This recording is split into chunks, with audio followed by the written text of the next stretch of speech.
இயேசுவின் நாமத்தினாலே உங்களை மனமாற வாழ்த்துகிறேன். இந்த அருமையான காலங்களில் உங்களை பார்ப்பதில் மிகுந்த சந்தோஷம். கர்த்தர் மட்டும் நம்மை பாதுகாத்தார், வழி நடத்தினார், நம்மோடு இருந்தார், கடந்த நாளெல்லாம் கூட இருந்தார். இதனாலே ஒரு புதிய நாள், புதிய காலையில் ஒரு புதிய லோகஸ்வாத்தை நான் உங்களுக்கு சொல்லி கடந்து போக விரும்புகிறேன். சங்கீதத்தின் புஸ்தகம் 109 அதிகாரத்தில் 17 வசனம் இவ்வாறு சொல்லுது. சங்கீதம் 109:17. சாபத்தை விரும்பினான், அது அவனுக்கு வரும். அவன் ஆசீர்வாதத்தை விரும்பாமல் போனான், அது அவனுக்கு தூரமாய் போகும். சங்கீதக்காரன் சொல்லும் போது ஆசீர்வாதமும் சாபமும், சாபத்தை விரும்பினான் என்று சொல்லும். சாபத்தை விரும்பி யாரா சாபத்தை விரும்புவாங்களா? எது அவங்களுக்கு பாருங்க, சாபம் சாபமா இருக்கணும், கஷ்டப்படணும், துன்பப்படணும்னு யாரா நினைக்க மாட்டோம். ஆனா அங்க சொல்லப்படுற சாபத்தை விரும்பினான்.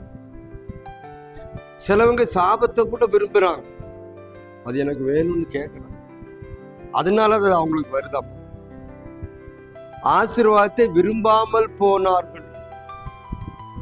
ஒரு ஆள்கிட்ட போயிட்டு, எப்பா நீ மனம் திரும்புங்க, வாழ்க்கை முடிய போகுது, முடிந்த பிறகு நம்ம இந்த ஊர்ல எல்லாம் வாழ்க்கை இல்லை, மனுஷனுடைய வாழ்க்கை 100 வருஷத்துக்கு பிறகு நம்ம முடிச்சுட்டு போயிடுவோம், நித்தியமான ஒரு வாழ்க்கை இருக்கு, அந்த வாழ்க்கைக்கு ஆயத்தப்படுங்க, நீங்க எங்க கழிப்புன்னு சொல்லுங்க, பரலோகமா இல்லை நரகமான்னு கேட்டா நாங்க எங்க வேணாலும் போயிட்டு போறோம்யா, விடுங்கய்யா அப்படின்னு சொல்லிட்டு சொல்றாங்க.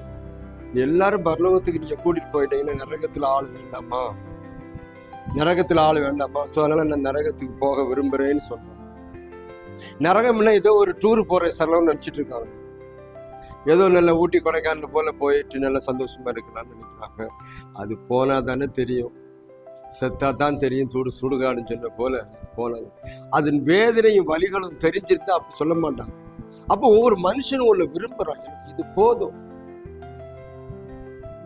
எனக்கு இது போதும், தப்பா இருக்கா அது போதும். அதாவது ஒரு பிடிவாதம் கண்ணை மறைக்கும், தப்பு எது சரியதுன்னே தெரியாது, மறைச்சிடும். மனக்கண் குருடாக்கப்பட்டவர்கள் என்று சொல்லப்படும். அப்போ டெலிபரேட்டாகவே சாபத்தை விரும்புகிற ஒரு கூட்டம் இருக்கு. பாருங்க, ஆணும் பெண்ணுமாக கர்த்தர் படைத்தார், ஆணும் பெண்ணுமாக திருமணம் பண்ணணும்னு கர்த்தர் படைச்சு வச்சிருக்காரு, பழகி பிறகு சொல்லியிருக்காரு. ஆனா இன்னைக்கு எப்படி ஆயிருக்கு பாருங்க, ஆணும் கல்யாணம் பண்றாங்க, அதுக்கு ஒரு கொடி பிடிச்சிட்டு நிக்கிறாங்க, பொண்ணும் கல்யாணம் பண்றாங்க. இது எங்கேயாவது உண்டா? இயற்கைக்கே அப்பாற்பட்ட காரியத்தினை நான் செஞ்சுதான் ஆகுவேன், நாங்கள் சாபத்தை வருவித்துக் கொள்ளுவோம் யாரும். அப்ப சாபத்தை விரும்பினால் என்ன வரும்? அது அவனுக்கு வரும். நீ விரும்புறது உங்களுக்கு வரும். அது நல்லதோ கெட்டதோ எதுவா இருந்தாலும் உங்கள் மனசு எது விரும்புதோ அது வரும், சுத்திக்கிட்டே வரும், கடைசி சேர்ந்துடும். அப்போ நீ விரும்பாமல் போறது உனக்கு வராது, அது தூரமா போ. நீ எதை விரும்பியாது, நீ நல்லா இருக்கணும்னு நினைச்சு விரும்பினா அது நல்ல காரியமா சேரும்.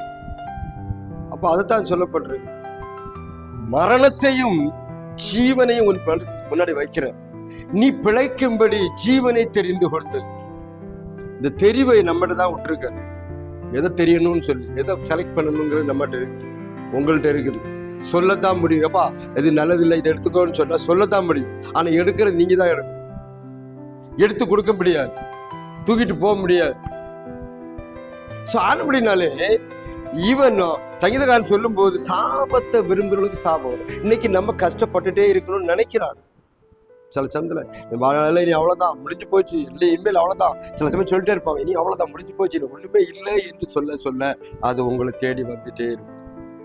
ஆனா அது சொல்லாம பாரு, நீ விரும்பாம ஆசீர்வாதத்தை விரும்பினால் ஆசீர்வாதம். இந்த ஆசீர்வாதமும் சாபமும் அவரவருடைய தெரிவுல தான் இருக்குது, அவருடைய செலக்ட் பண்றதுல இருக்குது. எதையோ செலக்ட் பண்ணிட்டு இது கிடைக்கல அப்படின்னு சொன்னா நம்ம என்ன பண்றோம்? நீங்க செலக்ட் பண்றது உங்களுக்கு வரும், நீங்க தெரிந்து கொண்டது உங்களுக்கு வரும். நீ பிழைக்கும்படி ஜீவனை தெரிந்து கொண்டால் ஜீவன் வரும். நீ பிழைக்கும்படி ஜீவனை தெரிந்து கொள்ளுக்கு பல மரணத்தை தெரிந்து கொண்டு நான் ஜீவனுக்கு போறேன். சில ஆளும் அப்படிதான் ஏறி உட்கார்ந்துருப்பாங்க ட்ரெயின்ல எங்க போகணும் அப்படின்னு பார்த்தா அவங்க கன்னியாகுமரி போகணும், ஆனா உட்கார்ந்து இருக்க ட்ரெயின் டெல்லிக்கு போறது, நேர் ஆப்போசிட்டா போகுது. ஆனா அவங்களுக்கு தெரியாது, அவன் நினைச்சிட்டே இருப்பான், நான் போறேன், நான் கன்னியாகுமரி தான் போய் சேரும். போய் சேர்ந்து கடைசியில பார்த்தா போய் டெல்லியில சேரும். ஏன்னா அவங்களுக்கு தெரியவில்லை. கன்னியாகுமரி போறது உண்மை போல உட்கார்ந்து இருக்காங்க, ஆனா போறது வேற இடத்துக்கு போயிட்டு. நாமளும் அப்படித்தான் வாழ்க்கையில நம்ம நல்லா தானே போயிட்டு இருக்கோம் நினைப்போம், அது போறது நேர ஆப்போசிட்டா இருக்கும். நம்ம சாபத்தை விரும்பி இருக்கிறோம், அதனாலே சாபம் வருது. மற்றவர்களை சாபம் ஓடுகிறோம், அதனாலே சாபம் வருது. நீ மற்றவங்களை ஆசீர்வதித்தா உன்னை ஆசீர்வதிப்பாரான். பாருங்க, ஆபிரகாம் பார்த்து சொல்லும் போது, உன்னை ஆசீர்வதிக்கவளை நான் ஆசீர்வதிப்பேன், உண்மை சபிக்கவளை நான் சபிப்பேன்னு சொன்னேன். அப்போ ஆசீர்வாதம் எங்க இருந்து வருது? நீ உன் வாயில இருந்து தான் வருது. நீ நல்லா இருப்பாப்பா, கர்த்தர் உன்னை ஆசீர்வதிப்பா, நீ சொல்லிப்பாரு, உனக்கு திரும்ப வரும். நீ மற்றவர்களை யார் காலையிலே எழுப்பி சண்டை போடுவோம், குடும்பத்துல சண்டை, அவங்க சண்டை போட பார்த்துருக்கீங்களா? சாபம் போடும். தயவு செய்து ஆண்டோட பிள்ளைகளாகி நீங்கள் அதெல்லாம் செய்யாதீங்க. அது உங்களை மறுபடியும் தேடி வரும். அது உங்களுக்கு வரும். நீ அது விரும்பினால் அது வரும். நீ தயவு செய்து விரும்புறது நல்லதை விரும்பு, நல்லதை தேடு, சமாதானத்தை விரும்புங்க, நிம்மதியை விரும்புங்க, நன்மையை விரும்புங்க, கிருபையை விரும்புங்க, கர்த்தர் கொடுக்கிற ஆசீர்வாதத்தை விரும்புங்க. அது உங்களை தேடி வரும். அப்போ உங்க என்ன சொல்லப்படும்? ஆசீர்வாதத்தை விரும்பாமல் ஒரு பாருங்க, பசி எடுத்துருச்சு ஏசாவுக்கு, செம பசி. யாக்கோபு கூழு காய்ச்சிட்டு இருக்காரு. காய்ச்சிட்டு இருக்கும்போது பசி தாங்க அப்படியே போறேன். அப்ப கேட்க கொஞ்சம் கூழு கொடுப்பான்னு. அதுக்கு அப்ப யாக்கோபு என்ன சொல்ல தெரியுமா? நான் கூழு கொடுத்தோம்னா நீ உன்னுடைய சேஷ்ட புத்திரப்பா, இந்த ஃபர்ஸ்ட் பார்ன் பிளஸிங் நீ எனக்கு கொடுத்துடணும், முடியுமான்னு கேட்கிறான். அப்ப அவன் சொல்றான், நான் சாக போறேனே, எனக்கு எதுக்கு அந்த பிளஸிங், அந்த ஆசீர்வாதம்? நீ எடுத்துக்கோ, எனக்கு கூழு மட்டும் கொடுன்னு சொன்ன. அப்போ அவன் தெரிந்து கொண்டது அதுதான். அதனால அவனுக்கு கிடைத்தது ஆசீர்வாதம். கர்த்தருடைய ஆசீர்வாதம் யாரும் கிடைக்கல, அந்த ஏசாவுக்கு கிடைக்காத காரணம் அவன் தெரிந்து கொண்டது. இன்னைக்கு அதே போலதான், எனக்கு பணம் இருந்தா போதும், எனக்கு சொத்து இருந்தா போதும், எனக்கு இது இருந்தா போதும், எனக்கு நிலம் இருந்தா போதும் நினைக்கிறாங்க. நல்லதுதான், அது இந்த உலகத்தோடு முடிஞ்சிடும் இல்லையா? அதுக்கு மேல என்ன வேணும்? நீ பிழைக்கும்படி ஜீவனை தெரிந்து கொள்ள வேண்டும் என்று சொன்னார். இந்த காலங்களில் ஆண்டவரே, அருமையான பிள்ளைகளே, கர்த்தர் சொல்ற வார்த்தை, உங்களுக்கு சாபம் வேண்டாம் அப்படின்னா தெரிந்து கொள்ளாதீங்க. நீ எது தெரிஞ்சோ அதான் வரும், நீ எது பேச அதான் வரும். மதிப்போட பேசினா மதிப்பு திரும்பி வரும், மதிப்பில்லாம பேசினா மதிப்பில்லாம பேசும். ஸோ இந்த கால வேளையில நீங்க ஒப்பு கொடுங்க. கர்த்தர் உங்களை ஆசீர்வதிக்க வந்திருக்கிறார். ஆசீர்வாதத்தின் தேவன் தாமே இந்த கால வேளையில உங்களையும் குடும்பத்தை அபரீதமாய் ஆசீர்வதிப்பாராக, உயர்த்துவாராக. நாங்கள் அதற்காக ஜெபித்து தான் கொண்டிருக்கிறோம். நீங்கள் இதை கேட்கிற பார்க்கிற யாவரும் ஆசீர்வாதத்தை பெற்றுக்கொள்ள வேண்டும் என்று கர்த்தர் விரும்புகிறார். அப்படினால இந்த காலையில் ஒப்புக் கொடுப்பீங்களா?